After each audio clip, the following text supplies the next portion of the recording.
राम राम। आशा करता हूँ कि आप सब अच्छे होंगे। मैं भगवान से प्रार्थना करता हूँ कि आप सबका ईश्वर मंगल करे, कल्याण करें।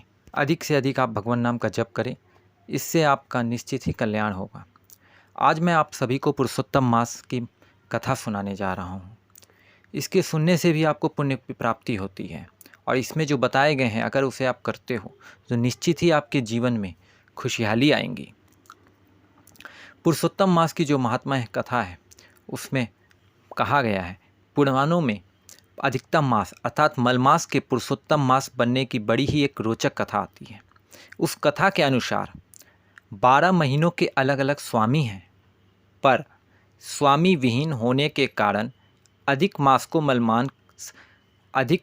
मलमास कहने से उसकी बड़ी निंदा होने लगी।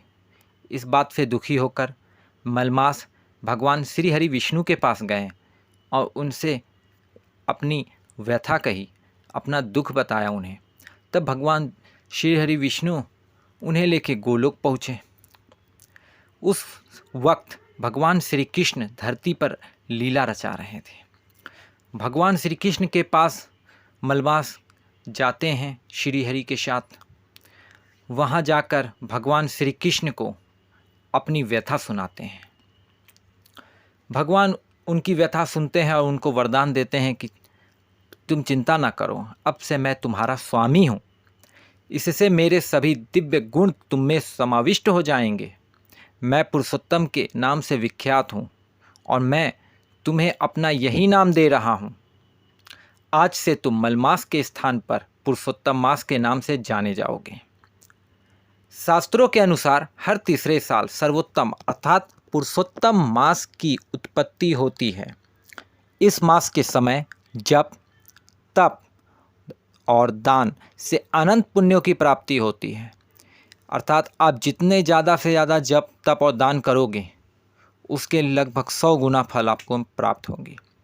इस मास में श्री कृष्ण श्रीमद् भागवत गीता, श्री राम कथा वाचन और विष्णु भगवान की उपासना की जाती है।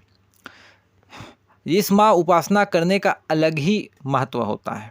इस मास में तुलसी अर्चना करने का विशेष महत्व बताया गया है। पुरुषोत्तम मास में कथा पढ़ने सुनने से भी बहुत लाभ प्राप्त होता है। इसलिए यदि संभव हो तो ज़्यादा से ज़्यादा भगवत कथा सुने, सत्संग करें, भागवत कथा सुने, श्री राम कथा सुने, शिव महापुराण की कथा सुने, यानी कि जितने ज़्यादा से ज़्यादा भगवान की कथा सुने। इस मास में धरती पर शयन, एक ही समय भोजन करने से अनंत फल की प्राप्ति होती है। सूर्य की 12 संक्रांति के आधार पर ही वर्ष में 12 माह होते हैं। प्रत्येक 3 वर्षों के बाद पुरुषोत्तम माह हर वर्ष आता है, यानी कि 3 वर्ष में यह एक बार आएगा। पंचांग के अनुसार सारे तिथिवार, योगकरण, नक्षत्र के अलावा सभी मास के कोई न कोई देवता स्वामी हैं, परंतु पुरुषोत्तम मास का कोई भी स्वामी न होने के कारण सभी मंगल कार्य, शुभ और पितृ कार्य इसमें वर्जित होते हैं, वर्जित माने जाते हैं। इसीलिए आप देखेंगे कि इस मास में हम लोगों के यहाँ शादी, मुंडन, नामकरण, संस्कार, गृह प्रवेश ये सब कोई भी मांगलिक कार्य नहीं होते हैं। दान, धर्म, पूजन का महत्व शास्त्रों में बताया गया है कि यह माह व्रत, उपवास, दान, पूजा, यज्ञ, हवन और ध्यान करने से मनुष्य के सारे पाप कर्मों का क्षय होकर उन्हें कई गुना फल प्राप्त होता है। इस माह आपके द्वारा दान दिया गया 1 रुपया भी आपको 100 गुना फल देता है। अर्थात अगर आपने गौ सेवा के लिए 100 रुपया दिया तो सोचिए 100 का 100 गुना कितना होगा, यानी कि आपने 100 रुपया दिया लेकिन उसका महत्व 100 गुना बढ़ जाता है, आपको 100 गुना फल मिलेगा। इसलिए अधिक मास के महत्व को ध्यान में रखकर इस माह दान पुण्य देने का बहुत महत्व है। इस माह भागवत कथा सुने, श्री राम कथा सुने, धार्मिक तीर्थ स्थलों पर जाएं, वहाँ दान पुण्य करें, स्नान करें, जिससे कि आपको मोक्ष की प्राप्ति और अनंत पुण्यों की प्राप्ति होगी। पुरुषोत्तम मास का अर्थ है जिस माह में सूर्य संक्रांति नहीं होती। ठीक है, याद रखिएगा। मैं फिर से कहता हूँ कि इस मास में कोई भी सर्व मांगलिक कार्य नहीं किए जाते हैं, लेकिन इस माह में धर्म कर्म के कार्य करने से बहुत ही शीघ्र अच्छे लाभदायी फल प्राप्त होते हैं। इस मास में किए गए धार्मिक आयोजन पुण्य फलदायी होने के साथ ही आपको दूसरे माहों की अपेक्षा करोड़ गुना अधिक फल देने वाले माने गए हैं। पुरुषोत्तम मास में दीपदान का, वस्त्रदान का अत्यधिक महत्व है। कहने का तात्पर्य है कि पुरुषोत्तम मास में आप ज़्यादा से ज़्यादा वस्त्र दान करेंगे तो इसका भी फल आपको अच्छा ही प्राप्त होगा। पुरुषोत्तम मास में दीपदान का बहुत महत्व है।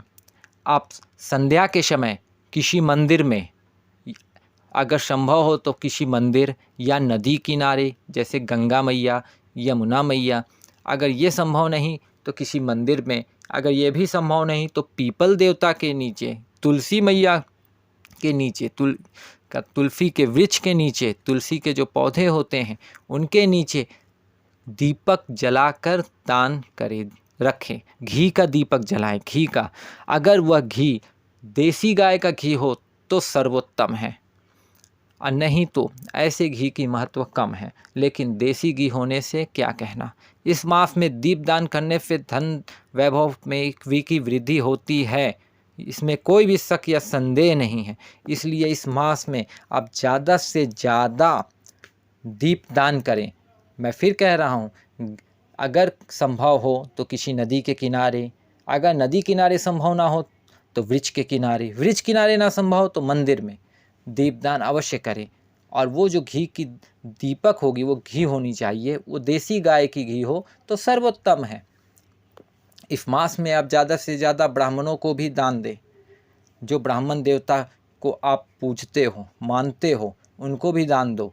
उससे भी आपकी इच्छा जो भी होगी, मनोकामना होगी, वो प्राप्ति तो होगी, और आने वाले भविष्य में आपका निश्चित ही आपका और आपके पूरे परिवार का कल्याण होगा।